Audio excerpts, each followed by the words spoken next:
why don't you share with us what Backtrack is, and then let's talk about how you guys met and just start there.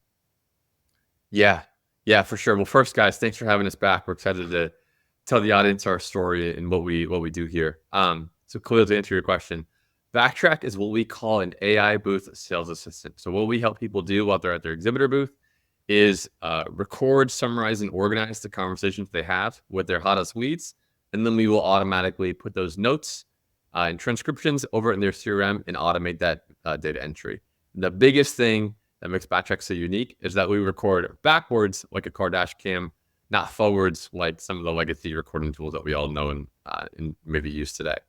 So that's a little bit about Backtrack. And then you asked how Hunter and I met. So I guess backstory of our entrepreneurial journey is I see Hunter smiling. It's so awesome. So we met the very first day of college back in 2013. We were both the new kid at school.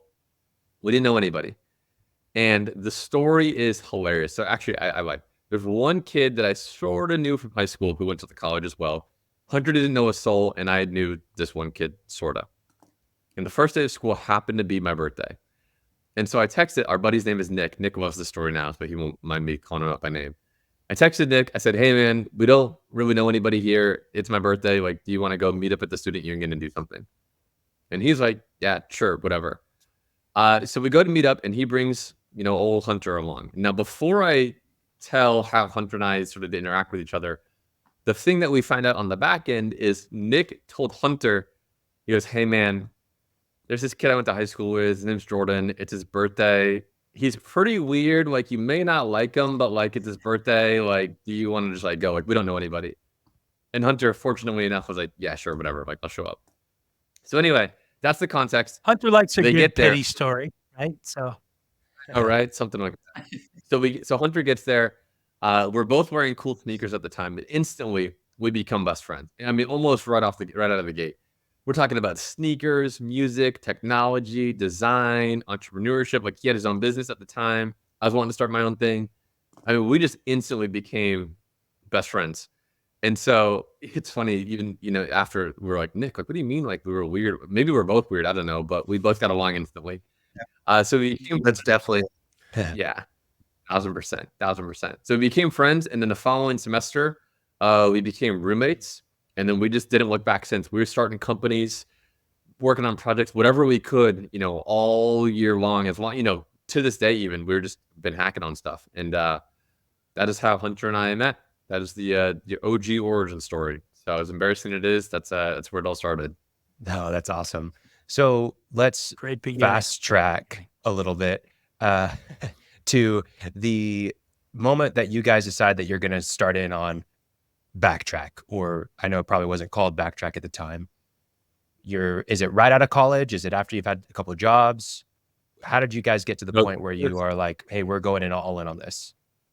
This was like half a year after college. So Hunter graduated the semester before me. And I think Hunter had moved to LA at the time to go work for like the biggest marketing agency in the world at that time, called Banff Media. So Hunter was out in LA. I was still in Florida. And again, just kind of like hacking on stuff, working on stuff. Hunter came back from LA, and at that time, the other Yak product had just started to come to life. I mean, like a version 0001, like it was very, very early. And Hunter came back right at the time. Said, hey, dude, like, you're back home. This is awesome. Like, look at what we're kind of starting. Do you want to get involved? And Hunter was like, yeah, sure. So Hunter got involved. We launched it on a website called Product Hunt, which I strongly recommend everybody talk about. And again, skipping a lot of backstory, it was the one that went, and that's what got us to our point now. But no, we started it shortly after we graduated, which is pretty insane.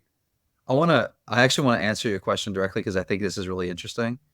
When did we decide that maybe perhaps we would go all in on it? We didn't go all in, but check this out. We submitted to Product Hunt. They had like this kind of like hackathon online thing.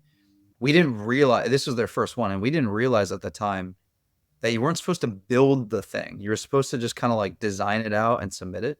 So out of this there's at least 30 or 40 applicants. There's only one in our category, and we were the only one of the entire contest to actually build something.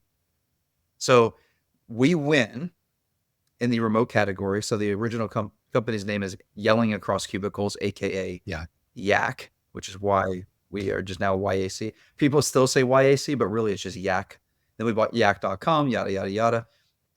Craziest thing though, some random person on the internet didn't know us, didn't know an investor, happened to tweet an investor and say, hey, you should go check these guys out.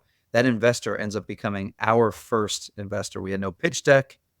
We had nothing except this weirdly crazy, lucky thing that we won this contest because we put a lot of effort in and won.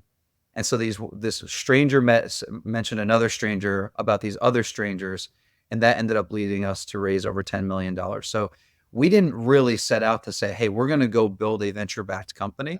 We won a contest, and we spent 6 months working on it for free. None of us got paid on it. We were just working on it to build it. And we got very lucky. Prior to that, again, there's some backstory there, but prior to that, we were building other products that had also done really well. We built products. If anybody in the room is in consulting or construction, you understand. Sometimes you have to build stuff for your portfolio. Sometimes the things sometimes will even take a loss on projects to put it underneath your portfolio so we can go get bigger projects. And so what we did is we were building little tiny projects. Some of them were going viral. Some of them were getting a little bit of funding. Some of them got sold for very little bit of money. But we hit a hot streak where we started getting really good at the whole build it very fast and market it and do something with it afterwards. So Yak was that one that just took off. We raised some money, and then to fast track to where we are now, Backtrack, right after Yak took off, we had Backtrack, right? We built Backtrack to solve our own problem. Again, you have a problem, you solve it yourself.